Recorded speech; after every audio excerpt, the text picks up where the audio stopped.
Agriculture Commissioner Nikki Fried says that she disagrees with President Biden's vaccine mandate. But in an interview today, she says she would not have sued to stop the mandate or supported the legislative special session.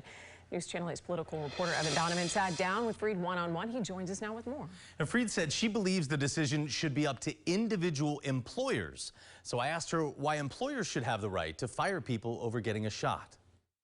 If a company decides to not do one way or the other, it is frequent testing. Look, we have to get through this pandemic. But at whose expense?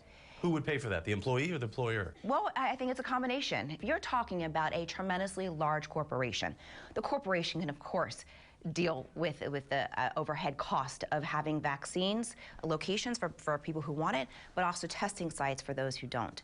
And if it's a smaller company and a small business, then maybe it needs to have a different policy. Agriculture Commissioner Nikki Fried, one of three major Democratic candidates vying to challenge Governor Ron DeSantis next year, says while she opposes mandating vaccines, she would not have gone as far as Governor Ron DeSantis did. If you were governor, would you have sued the federal government to protect Florida workers from a vaccine mandate?